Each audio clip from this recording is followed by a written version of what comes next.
Hey guys, it's Siobhan with Kitty and Beyond.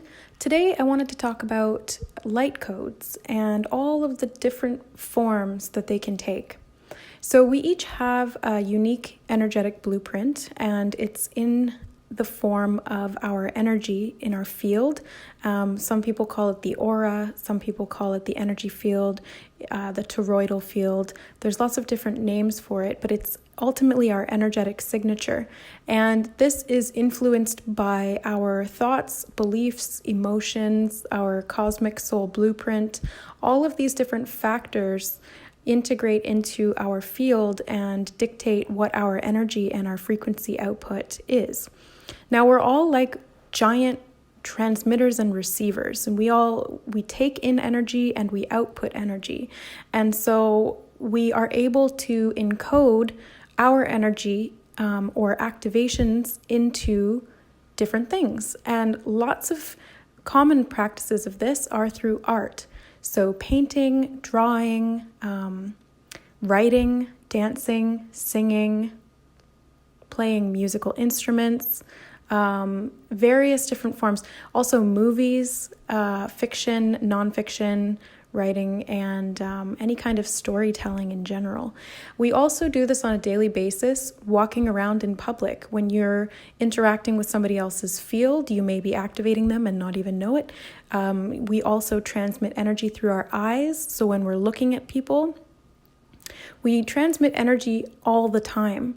And that's why it's so important for us to be aware of this, when it's happening, how it's happening, and how we can shift negative or lower vibrational energy in environments or within people, or to protect ourselves from lower vibrational energy. Because these light codes can be encoded into artwork and then activate you when you look at them. But it's the same thing with like shadow codes or sort of negative energy imprints as well.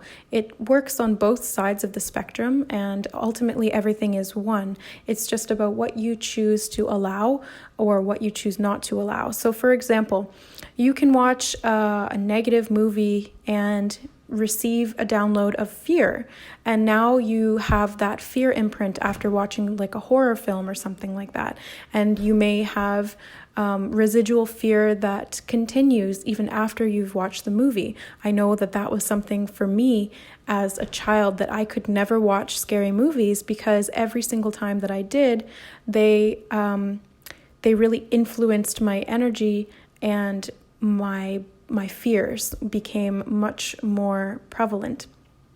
And you'd think, oh, that's just because of the content of it, but it goes deeper than that. It happens at an energetic, at a consciousness level as well.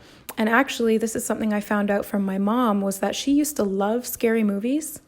And then as soon as she was pregnant with me, she found that she couldn't watch them anymore. And then even after I was born, she still can't watch them anymore.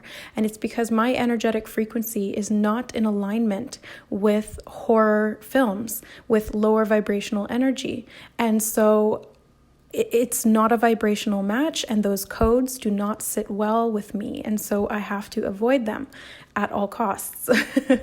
And so what we can do now is to, take it in the other direction, where we're creating from a place of imbuing our essence and our high vibrational light codes into whatever it is that we're doing, whatever it is that we're creating. So for creators who make videos, you can encode your videos with your frequency and with your high vibrational intentions. And I do this for every video that I do. I do it through my voice. I do it through the cards, through my messages. It's all encoded with a certain frequency. And, you don't have to accept that coding. That's another thing when it comes to light codes and dark codes. You don't have to accept them. But you do have to be aware and conscious of the fact that everything is encoded. So, for example, when I was younger, I wasn't consciously aware that the horror movies were having fear coding, and so I allowed them in. Now, being aware of this, I could probably block it to some extent, but I still just don't enjoy that sort of fear-mongering type of energy, so I prefer to just avoid it. But the point here is that awareness. it really boils down to our awareness and our intention. And we do this unconsciously without the intention of it anyway, but it makes it more powerful when we are aware of it. So I've actually been recently gifted some artwork from a very talented creator, Tylis Crazy Feather, crazy old digital prints, but he goes under the name of Light Flow Creations on Etsy. And I'll leave the link to his Etsy page down below so you guys can take a look at some of his artwork. And he sent me a couple of different ones, and I'll leave them here in the video. They're absolutely stunning, so intricate and beautiful, but it's beyond the beauty that we're observing. It goes deeper into these light codes and channeled artwork, essentially. So we are all channels. We are all constantly channeling, and our imagination is one of the most prevalent tools that we use to do this. That's why those who are naturally very creative have a tendency towards being more psychic or having channeling abilities. It's because you're used to using a high level of imagination. And imagination is not purely just imagination. It is a transmission. Everything that we can imagine already exists. And we are simply picking up on that frequency, tuning into that frequency. So if you imagine fearful things, those do exist, yes, but you are tuning into that frequency and therefore pulling it into your reality. So it's much more beneficial as a creator being to be aware of this power and take responsibility for it through consciously choosing to attune your energy to a higher vibrational reality. And you do this through quite literally imagining and visualizations. It allows us to tap into this unlimited source field of information and to pull that into our being. Many of the greatest scientists in the world did this as well. Albert Einstein and Nikola Tesla were both reported as confirming that there was an outside source of information or inspiration through which they tapped into and channeled a lot of the mathematical or scientific work that they did. So this isn't, just for purely artistic or creative individuals. Everybody has this ability, and we can all use it as a tool to tap into these multidimensional realms of reality. And all of this is done through consciousness. So it's very important to be aware of what you are tuning into at an energetic level, what you are allowing into your environment via social media, TV, movies, what you're reading, what you're looking at, who you're surrounding yourself with, like the people in your family or your friends, especially at work as well. It's important to be aware of our environment and the energy signals that they are transmitting to us. And it's also equally, if not more important, to be aware of our own energetic frequency and how we can raise that to a higher level to be able to transmit that, because we're constantly sending and receiving signals.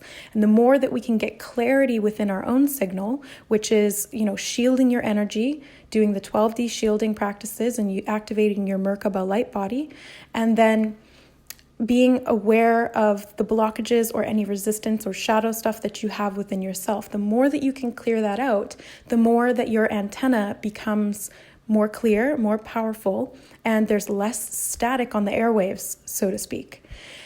When that happens, you become much more of a powerful transmitter, and that's when you can consciously encode light frequency into your creations and into even things such as water. You can do this with food and water that you drink. Encode it with light before you consume it, and then when you consume it is much more beneficial for your physical body as well as your energetic system. So it's very far reaching, from everything from art to food to creations and the imagination, science. It goes into every field of our existence because it is in every field of our existence. So I just wanted to share that with you guys. Another artist that I've noticed and who is a subscriber here, I love her so much, is what is her name? Rachel Jean Art. And in particular, I came across one of her drawings of a lioness for the Lionsgate portal, and it's got a crescent moon on her third eye. This really spoke to me. It very much imparted activations to me, and I'm very grateful for that. So thank you, Rachel, for your beautiful, beautiful artwork, and to Tyler as well for the gifts that he has sent to me in the form of these digital copies of art. And I would have them in the physical form, but I need to get a P.O. box. So for those of you who have reached out to me to send me crystals or artwork, I'm in the process of getting a P.O. box. And so you'll be able to send those to me. And I thank you so much for these beautiful gifts. You have no idea how much this means to me. These beautiful light codes that we're all sharing. You know, with great power comes great responsibility. So it's important for all of us to be aware of what we're putting out as well as what we're receiving. All right, thanks so much for listening, guys. I love you. If you'd like to book a reading or a Reiki healing session to help clear out some of the energy and get your signal very clear, all of the information will be in the description box below. See you next time. Thanks for listening, guys. Bye.